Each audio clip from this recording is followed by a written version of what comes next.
Stitching related ആയിട്ടുള്ള കാര്യങ്ങളാണ് ഞാൻ എൻ്റെ ഈ ചാനലിൽ അപ്ലോഡ് ചെയ്യാൻ ഉദ്ദേശിക്കുന്നത്. അതിനായിട്ട് സ്റ്റിച്ചിങ്ങിൻ്റെ ബേസിക് മുതൽ നമുക്ക് പഠിച്ചു തുടങ്ങണം. സ്റ്റിച്ചിങ്ങിൽ അത്യാവശ്യമായിട്ടുള്ളൊരു കാര്യമാണ് മെഷീൻ എന്ന് പറയുന്നത്. അപ്പോൾ ഫസ്റ്റ് മെഷീൻ ചവിട്ടി പഠിക്കണം. ഫസ്റ്റ് നമ്മൾ എന്തായാലും മെഷീൻ ചവിട്ടാനൊന്നും എല്ലാവർക്കും അറിയണമെന്നൊന്നുമില്ല. അത് ചവിട്ടി പഠിക്കാനുള്ളൊരു ബേസിക് മെത്തേഡൊക്കെ ഉണ്ട്. ചവിട്ടി പഠിക്കണം. എന്നിട്ട് വേണം അതിൽ ഓരോന്നായിട്ട് സ്റ്റിച്ച് ചെയ്യാൻ പഠിക്കാൻ വേണ്ടിയിട്ട്. ഏറ്റവും പ്രധാനപ്പെട്ട കാര്യം എന്തെന്ന് വെച്ചാൽ സ്റ്റിച്ചിങ്ങിനോട് ഇൻട്രസ്റ്റും വേണം, നല്ല പോലെ ക്ഷമയും വേണം. എന്നാലും നമുക്ക് സ്റ്റിച്ച് ചെയ്യാൻ പഠിക്കാൻ പറ്റത്തുള്ളൂ.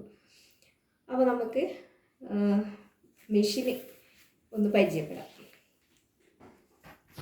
എൻ്റെ കയ്യിലുള്ള മെഷീൻ എന്ന് വെച്ചാൽ അംബ്രല്ല മെഷീനാണ്.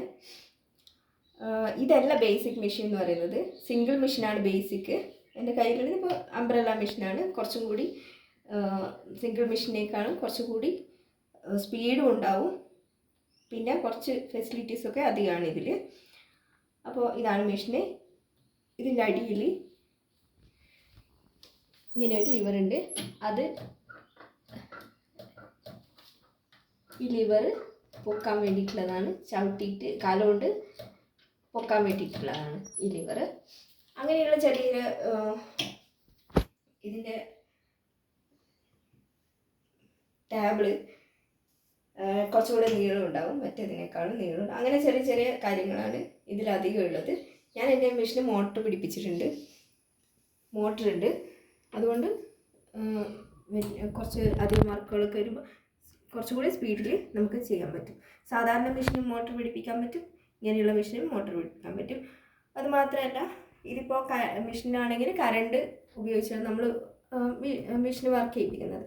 അപ്പോൾ നമുക്കത് കറണ്ട് പോയി കഴിഞ്ഞാൽ നമ്മൾ ഒന്നും ചെയ്യാൻ പറ്റാത്ത അവസ്ഥ. അതിന് വേണ്ടിയിട്ട് സാധാരണ ഇത് അഴിച്ചു വെച്ച് കഴിഞ്ഞാൽ നമുക്ക് സാധാരണ പോലെ മെഷീന് കാലുകൊണ്ട് ചവിട്ടിയിട്ട് തന്നെ ചെയ്യാൻ പറ്റും. മെഷീൻ്റെ അത്യാവശ്യമായിട്ടുള്ളൊരു കാര്യമാണ് ബോബിൻ കേസ്. ഇതാണ് ബോബിൻ, ഇതിൻ്റെ കേസ്. അപ്പോൾ ഇതുണ്ടെങ്കിൽ അടിയിൽ നൂല് മെഷീന് വലിച്ചെടുത്തിട്ടാണ് നമ്മൾ സ്റ്റിച്ച് ചെയ്യുന്നത്. അതൊക്കെ എല്ലാവർക്കും അറിയാവുന്നത് തന്നെയായിരിക്കും. അപ്പോൾ നമുക്ക് ഇതാണ് ബോബിനും കേസും. ഇതിങ്ങനെ നമുക്ക് മെഷീനിൽ ഫിക്സ് ചെയ്യാൻ നോക്കാം. അപ്പോൾ ബോബിന് കേസിലേക്ക് ഇടുക, നൂല് ഇങ്ങനെ കൊണ്ടുവരിക, എന്നിട്ട് ഇതിൻ്റെ അടിയിലേക്ക് ബോബിൻ ഫിക്സ് ചെയ്യുക. ഇതെടുക്കാം. നമുക്ക് നൂല് എങ്ങനെയാണ് ഇടാൻ നോക്കാം. ഇവിടെ ഇടാം.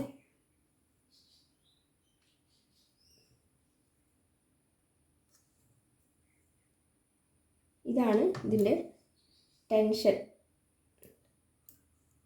ഇതിലൂടെ ഇട്ട് ഇത് ഓരോ മെഷീനിലും ചെറിയ വ്യത്യാസങ്ങളൊക്കെ ഉണ്ടാവും. എന്നാലും ബേസിക്കായിട്ട് ഇങ്ങനെ തന്നെയാണ് ഇടുക.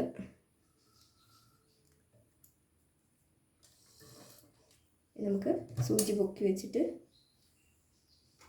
അതിലേക്ക് നൂല് കോർക്കാം. നൂല് കോർത്തെടുത്തിട്ടുണ്ട്.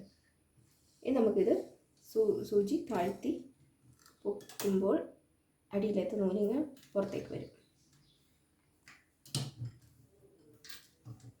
എന്നിട്ട്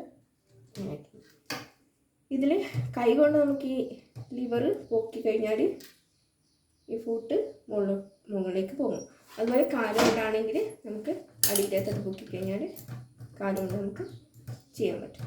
അപ്പോൾ ഇത്രയാണ് ഇത് ബേസിക് ആയിട്ടുള്ള കാര്യങ്ങളെന്ന് പറയുന്നത്. അപ്പോൾ സ്റ്റിച്ച് ചെയ്യാൻ വേണ്ടിയിട്ട് നമുക്ക് അത്യാവശ്യമായിട്ട് വരുന്ന കുറച്ച് സാധനങ്ങൾ എന്തെല്ലാമെന്ന് നോക്കാം. ആദ്യം തന്നെ തുണി മുറിക്കാൻ പാകത്തിലുള്ള കത്രിക വേണം. കുറച്ച് നല്ല മൂർച്ചയൊക്കെയുള്ള കത്രിക എന്തായാലും വേണം. പിന്നുള്ളത് ടാപ്പാണ്.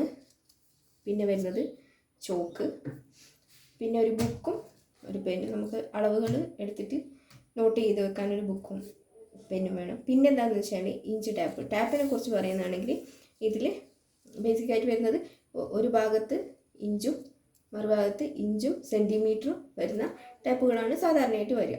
അപ്പോൾ ഇതിൽ നമ്മൾ എടുക്കുന്ന സമയത്ത് ഇഞ്ചിനാണ് നമ്മൾ എടുക്കുന്നതെങ്കിൽ ഇഞ്ചിൽ തന്നെ എല്ലാ അളവുകളും എടുക്കാനും, അഥവാ സെൻറ്റിമീറ്ററിലാണെങ്കിൽ സെൻറ്റിമീറ്റർ തന്നെ എല്ലാ അളവുകളും എടുക്കാൻ ശ്രദ്ധിക്കുക.